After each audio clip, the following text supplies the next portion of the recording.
வணக்கம். என் பேர் பிரவீன் ராஜன், ஷார்ப் கருடாவோட மேனேஜிங் டைரக்டர். இன்னைக்கு வீடியோவில் நம்ம பார்க்க போகிறது பெல்ட் டிரைவ் வீடர் வெர்சஸ் ஒரு கியர் டிரைவ் வீடர். இது மார்க்கெட்டில் நிறைய பார்த்துருப்பீங்க. இந்த மாதிரி ரெண்டு மாடல் இருக்கும். கியர் டிரைவ் இருக்குது, பெல்ட் டிரைவ் இருக்குன்னு சொல்லுவாங்க. சம்டைம்ஸ் எது சூஸ் பண்ணுறதுன்னு உங்களுக்கு தெரியாமல் இருக்கலாம். ஸோ அதனால இந்த வீடியோ ஒன்று பண்ணலான்னு நினச்சோம். ஸோ பேசிக்காக பார்த்தீங்கன்னா ரெண்டு மெஷினுமே ஒரே பர்பஸுக்கு தான் யூஸ் பண்ணுறது. ரெண்டோட from a cultivation point of view பார்த்தீங்கன்னா ரெண்டுமே வந்து வீடிங் வித் சேம் தான். ரெண்டுமே வந்து 24 பிளேடில் தான் வரும். ரெண்டுமே வந்து 7 HP என்ஜின், 7 ஹார்ஸ் பவர் வரும் என்ஜின். ஸோ என்ன டிஃப்ரென்ஸ், எது பெட்டர் அப்படிங்கிற கேள்வி வரலாம் உங்களுக்கு. ஸோ ஃபர்ஸ்ட் என்ன டெக்னிக்கல் டிஃப்ரென்ஸ் அப்படிங்கிறத பார்த்துக்கலாம். Technical difference belt drive model அப்படிங்கிறதுல வந்து இங்கே வந்து பெல்ட்ல வரும் பிரைமரி டிரான்ஸ்மிஷன் அப்படின்னு சொல்லுவோம். அதாவது என்ஜின்ல இருந்து கியர் பாக்ஸுக்கு போற பவர் வந்து பெல்ட் வழியா வரும். இங்க இதுல வந்து ரெண்டு பெல்ட் இருக்கு, ரெண்டு வி பெல்ட் இருக்கு. வேறஸ் இந்த கியர் டிரைவ் மெஷின்ல பாத்தீங்கன்னா பிரைமரி டிரான்ஸ்மிஷன், அதாவது இன்ஜின்ல இருந்து கியர் பாக்ஸுக்கு போகக்கூடிய பவர் வந்து ஒரு ஷாஃப்ட் வழியா போகும். அது நடுவில் ஒரு கிளச் இருக்கும், அது வெட் கிளச். நம்ம மோட்டர் பைக்ல எல்லாம் இருக்கிற மாதிரி ஒரு ஆயில் இருக்கிற மாதிரி ஒரு கிளச், ஆயில்குள்ளார் இருக்கும் அந்த கிளச், வெட் கிளச் இருக்கு இந்த மாடல்ல. இதுல வந்து கிளச் வந்து பெல்ட் டைட்னிங் கிளச். ஸோ ரொம்ப பழைய காலத்து மெஷின்ஸ்ல எல்லாம் பார்த்துருப்பீங்க. அது வந்து ஒரு புள்ளி வந்து இப்படி பெல்ட் அமுத்தும். அப்படி அமுத்து அது வரைக்கும் பார்த்தீங்கன்னா அந்த பெல்ட் வந்து லூஸா இருக்கும். புள்ளி வந்து ஸ்லிப் ஆகி ஓடிட்டு இருக்கும், என்ஜின் புள்ளி வந்து ஸ்லிப் ஆகி ஓடிட்டு இருக்கும். நீங்க அந்த ஹேண்டில் இருக்கிற கிளச் அமுத்துட்டீங்கன்னா அந்த பெல்ட்டை வந்து இப்படி அமுத்தும். இன்னொரு ஐட்லர் புள்ளி வந்து இப்படி அமுத்தும். அதனால பெல்ட் டைட் ஆயிரும். அதனால பவர் டிரான்ஸ்மிஷன் நடக்கும். அது வந்து ஒரு பழைய மெத்தட். பட் பழைய மெத்தடுங்கிறனால அது ஒன்றும் மோசமான மெத்தட்லாம் சொல்ல முடியாது. அதான் இது என்ன பண்ணுமோ அதே அளவு தான் அதுவும் பண்ணும். ஸோ ஒன்றும் பெரிய பவர் லாஸ் எல்லாம் எதுவுமே நடக்காது. டெக்னிக்கலி ஸ்பீக்கிங் ஒரு பெல்ட் இனஃப். 7 ஹார்ஸ் பவருக்கு ஒரு பெல்ட், ஒரு வி பெல்ட் இனஃப். பட் இந்த மெஷின்ல பார்த்தீங்கன்னா ரெண்டு வி பெல்ட் இருக்கும். அதனால ரிலையபிலிட்டிக்காக ரெண்டு பெல்ட் கொடுத்துருக்காங்க. அது பார்த்தீங்கன்னா ஒன்றும் பெரிய ப்ராப்ளம்ஸ் எல்லாம் வராது. பெல்ட் ஸ்லிப் ஆகும் அப்படியெல்லாம் நினைக்கவே வேண்டியதில்லை. அது வந்து வி பெல்ட். வி பெல்ட்ல பார்த்தீங்கன்னா இப்படி இருக்கும். அந்த வி குரூவ் தான் வந்து பவர் டிரான்ஸ்மிட் பண்றதுக்கு ஹெல்ப் பண்றது. So not just belt tight ஆனா மட்டும் ஓடுங்கிறது இல்லை, அந்த வி குரூவ் வந்து ரொம்ப முக்கியம். அந்த வி குரூவ் வழியா தான் பவர் டிரான்ஸ்மிட் ஆகும். அதனால இது எந்த விதத்திலையும் இன்ஃபீரியர் ப்ராடக்ட்னு சொல்ல முடியாது இதை வந்து. பட் மார்க்கெட்ல என்ன நினைச்சுக்கிறாங்க அப்படின்னா கியர் டிரைவ், அதாவது பொதுவா சில பேர் எப்படி மார்க்கெட்டிங் பண்றாங்கன்னா கியர் டிரைவ்ல வந்து பவர் லாஸ் இருக்காது, 7 ஹார்ஸ் பவரும் கியர் பாக்ஸ்குள்ளார போயிடும் அப்படின்னு சொல்லுவாங்க. இது பெல்ட்ல வந்து பவர் லாஸ் இருக்கும். ஒரு பெல்ட் எலாஸ்டிசிட்டி இருக்கிறதுனால பெல்ட்ல வந்து பவர் லாஸ் இருக்கும். அதனால 7 ஹார்ஸ் பவர் வந்து கியர் பாக்ஸ்குள்ள போகும்போது 6 ஹார்ஸ் பவர் ஆயிரும் அப்படின்னு சொல்லுவாங்க. பட் அந்த மாதிரி எல்லாம் எதுவும் கிடையாது. இதுல எந்த மாதிரி ஒரு பவர் லாஸ் நடக்குதோ அதே அளவு power loss any clutch, any transmission சிஸ்டம்ல ஒரு பவர் லாஸ் இருக்கும். பொதுவாக வந்து 10% லாஸ் ஆகும் ஒரு பிரைமரி டிரான்ஸ்மிஷன்ல. ஸோ அது இதுலயும் நடக்கும், இதுலயும் நடக்கும் தான். ஸோ அதனால one is better than the other அப்படின்னு சொல்ல முடியாது. வெயிட் வைஸ் பார்த்தீங்கன்னா ரெண்டும் ஆல்மோஸ்ட் சேம் வெயிட் தான் இருக்கும். 1 கிலோ தான் டிஃபரன்ஸ் வரும். இது வந்து ஒரு 1 கிலோ ஜாஸ்தி இதை விட, அவ்வளோதான். மற்றபடி வெயிட்லேயும் பெரிய டிஃப்ரென்ஸ் கிடையாது. ஒரு அட்வான்டேஜ் என்ன சொல்லுவேன், கியர் டிரைவ் வண்டியில் ஒரு அட்வான்டேஜ் என்ன அப்படின்னா இதில் வந்து பின்னாடி பிடிஓ இருக்கும்.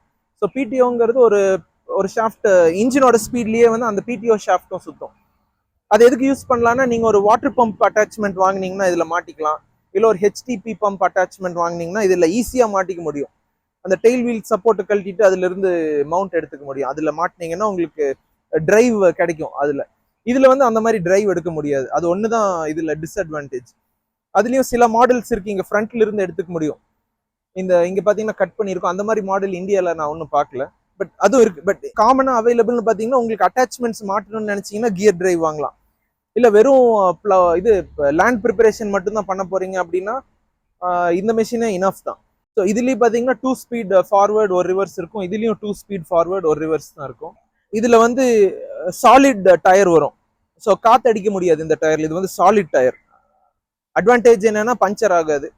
பட் டிஸ்அட்வான்டேஜ் என்னன்னா கொஞ்சம் பம்பியா இருக்கும் ரோட்ல ஓட்டும் போது. இது வந்து நுமேட்டிக் டயர். ஸோ காற்று ஃபில் பண்ற மாதிரி டியூப் உள்ள டயர் இது. ஸோ கொஞ்சம் சாஃப்டா இருக்கும். பட் இந்த மெஷின் எங்கேயும் நம்ம ரோட்ல எல்லாம் ஓட்ட மாட்டோம். அதனால அது ஒரு பெரிய அட்வான்டேஜா சொல்ல முடியாது. இது எதுக்கு இது பண்ணியிருக்கோம்னா இது ஒரு டிஃபரன்ஸ் காமிக்கணுங்கிறதுக்காக தான் இதுல சாலிட் டயர், இதுல நுமேட்டிக் டயர் போட்டிருக்கோம். ஸோ எகைன் இதுலயுமே நுமேட்டிக் டயர் வேணா போட்டுக்கலாம், இதுல சாலிட் டயர் வேணாலும் போட்டுக்க முடியும். ஸோ இது வந்து ஒரு மார்க்கெட்டிங் தான், இது ஒரு டிஃபரன்ஸ் காமிக்கணும் கஸ்டமருங்கிறதுக்காக இந்த மாதிரி ஒரு 2-3 டிஃபரன்சஸ் இருக்கு. கியர் டிரைவ் வண்டியில பாத்தீங்கன்னா இந்த மாதிரி டியூவல் கிளச் வரும். ஸோ கீழே ஒரு கிளச் லெவர் இருக்கும், மேல ஒரு கிளச் லெவர் இருக்கும். இந்த கீழே இருக்கிற கிளச் லெவர் எதுக்குன்னா இது பேர் டிரான்ஸ்போர்ட் கிளச் அப்படின்னு சொல்லுவோம். அது வந்து என்னன்னா ஒரு ஹாஃப் கிளச், டெக்னிக்கலி ஸ்பீக்கிங் ஒரு ஹாஃப் கிளச் பிடிக்கும். ஏன்னா இந்த மெஷின்ல வந்து நீங்க டயர் போட்டு ஓட்டும் போது பாத்தீங்கன்னா கொஞ்சம் ஃபாஸ்டா போற மாதிரி இருக்கும், நடக்கும்போது ரொம்ப ஃபாஸ்டா நடக்க வேண்டியது மாதிரி இருக்கும். ஸோ அந்த சமயத்துல வந்து நீங்க இந்த டிரான்ஸ்போர்ட் கிளச் பிடிச்சிட்டீங்கன்னா கொஞ்சம் கம்ஃபர்டபுளா நடக்கலாம். அப்புறம் நீங்க ஆக்சுவலா களை எடுக்கும்போது மேல இருக்க ரெட் கலர் லீவர் அமுத்திட்டீங்கன்னா ஃபுல் கிளச் கிடைக்கும். அது வேற இந்த பெல்ட் டிரைவ் வண்டியில அந்த மாதிரி கிடையாது. இதுல வந்து ஒரே ஒரு கிளச் தான் இருக்கு, ஒரு கிளச் மட்டும்தான் இருக்கும்.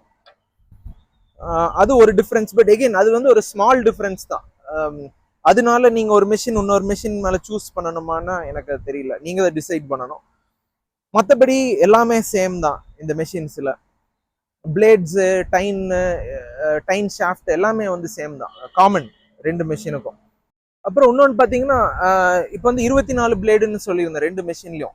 சில மாடல் ஆஃப் கியர் டிரைவ் வெஹிக்கிளில் பார்த்தீங்கன்னா 32 பிளேடோட கிடைக்குது இன்னைக்கு. ஸோ அது ஒரு அட்வான்டேஜ். எகைன் அதனால பெல்ட் டிரைவ் வண்டியில் 32 பிளேடு போட முடியாதா அப்படின்னு கேட்டிங்கன்னா கண்டிப்பாக போட முடியும். பவர் வைஸ் எல்லாமே சேம் தான், டிரான்ஸ்மிஷன் வைஸ் ஒன்றும் ப்ராப்ளம்லாம் வராது. பட் நான் சொன்ன மாதிரி ஒரு மார்க்கெட்டிங் ரீசனுக்காக 32 பிளேடு இதில் கிடைக்கும், அதில் வந்து 24 பிளேடு மட்டும்தான் எல்லாரும் வச்சிருப்பாங்க. சர்வீஸ் பாயிண்ட் ஆஃப் வியூல பார்த்தோம்னா கிளச்சு வந்து ஒரு வேர் அண்ட் டயர் பார்ட் தான். ஸோ கிளச்சு வந்து கொஞ்ச நாளுக்கு அப்புறம் தேஞ்சிரும், அதை நம்ம ரீப்ளேஸ் பண்ணணும். இந்த மெஷின்ல வந்து கிளச் ரீப்ளேஸ் பண்றதுங்கிறது ஒரு மெக்கானிக் வந்து தான் பண்ணணும். ஏன்னா அது நீங்க என்ஜினை ஃபுல்லா வெளியே கழட்டிட்டு ஆயில் எல்லாம் ட்ரெயின் பண்ணிட்டு அந்த கிளச்சை ரீப்ளேஸ் பண்றதுக்கு கொஞ்சம் டெக்னிக் தெரிஞ்சிருக்கணும், அதை நம்ம எல்லாரும் பண்ணிட முடியாது. இதுல வந்து தேயருக்கு உண்டான பார்ட் வந்து பெல்ட் தான். பெல்ட் ரொம்ப ஈஸியா நீங்களே மாத்திர முடியும். என்ஜின் பெல்ட் லூஸ் பண்ணீங்கன்னா பெல்ட் பக்கமா வந்துடும். பெல்ட் ரிமூவ் பண்ணிட்டு மறுபடியும் புது பெல்ட் போட்டிங்கன்னா ஆஸ் யூஷுவல் புதுசு மாதிரி ஓட ஆரம்பிச்சிடும். பட் மெஷினோட கன்ஸ்ட்ரக்ஷன் வைஸ் ரெண்டுமே வெரி டிஃப்ரெண்ட். இது வேற கியர் பாக்ஸ், இது வேற கியர் பாக்ஸ். ஸோ ரெண்டுமே completely different. But purpose wise பார்த்தீங்கன்னா ரெண்டுமே சேம் அப்படின்னு தான் சொல்லுவேன். இந்த கியர் டிரைவ் மெஷின்ல ஒன் மோர் அட்வான்டேஜ் என்ன அப்படின்னா சில மெஷின்ல இந்த ஹேண்டில் வந்து ரொட்டேட்டபிளா வரும். இந்த ஹேண்டில் வந்து 360 டிகிரிஸ் ரொட்டேட்டபிள். ஸோ இப்படி அது 180 டிகிரிஸ் ஆப்போசிட்ல போட்டிங்கன்னா நீங்க என்ஜின் பக்கம் இருந்து ஓட்டிட்டு போற மாதிரி ஒரு ஆப்ஷன் இருக்கு. அந்த மெஷின்ல என்ன பண்ணலாம்னா இந்த பிடிஓ டிரைவ் இருக்கிறதுனால ஒரு ரீப்பர் அட்டாச்மெண்ட் மாட்டிக்கலாம். ரீப்பர் அட்டாச்மெண்ட் மாட்டிட்டீங்கன்னா உங்க ரைஸ், வீட் இதெல்லாமே நீங்க ஒரு ரீப்பர் மாதிரியே யூஸ் பண்ண முடியும் இந்த மெஷினை. ஸோ அது ஒரு அட்வான்டேஜ் பிடிஓ டிரைவ் இருக்கிறதுனால. ஸோ அதெல்லாம் நீங்க பண்றீங்கன்னு நினைச்சீங்கன்னா தென் கியர் டிரைவ் மெஷின் வாங்கலாம். இப்போ ப்ரைசிங் பத்தி எப்படின்னு கேட்பீங்க. ஸோ இந்த வீடியோவில் நான் சொல்லிடுறேன். கியர் டிரைவ் மெஷின் வந்து 55,000 இன்க்ளூடிங் டாக்ஸ் வருது, 55,000 ரூபா. வேறஸ் இந்த பெல்ட் டிரைவ் வண்டி பார்த்தீங்கன்னா 50,000 ரூபா வருது இன்க்ளூடிங் டாக்ஸஸ். ஸோ இது வந்து ஜூன் 2025 ப்ரைசிங். இந்த ரெண்டு மெஷின்ஸுமே வந்து இஎம்ஐலையும் அவைலபிளாக இருக்கு, பஜாஜ் ஃபின்சர்வ் வழியா இஎம்ஐ ஆப்ஷன்ஸ் இருக்கு. ஸோ இந்த மெஷின் பத்தி ஏதாவது டெக்னிக்கலா உங்களுக்கு டவுட் இருக்கு, இன்னும் சூஸ் பண்றதுல உங்களுக்கு குழப்பமா இருக்கு அப்படின்னா, இல்ல இந்த இஎம்ஐ ஆப்ஷன்ஸை பத்தி தெரியணும், இன்னும் டீடைல்ஸ் தெரியணும், உங்களுக்கு எலிஜிபிலிட்டி இருக்கா இல்லையான்னு தெரியணும், அந்த மாதிரி கேள்வி இருக்குன்னா கீழே கொடுத்துருக்கிற நம்பருக்கு கால் பண்ணுங்க, ஒரு எக்ஸிக்யூட்டிவ் உங்களுக்கு ஹெல்ப் பண்ணுவாங்க. ஸோ இந்த மாதிரி வேற ஏதாவது உங்களுக்கு டவுட்ஸ் இருக்கு, மார்க்கெட்ல தெரிய மாட்டேங்குது உங்களுக்கு அப்படின்னா கமெண்ட்ஸ்ல சொல்லுங்க, அதை நாங்கள் யூஸ் பண்ணி உங்களுக்கு எக்ஸ்பிளைன் பண்றேன் வீடியோஸ். இந்த மாதிரி இன்ட்ரெஸ்டிங் வீடியோஸ் பார்க்கணும்னு நினைச்சீங்கன்னா எங்க சேனல்ல சப்ஸ்கிரைப் பண்ணிக்கோங்க.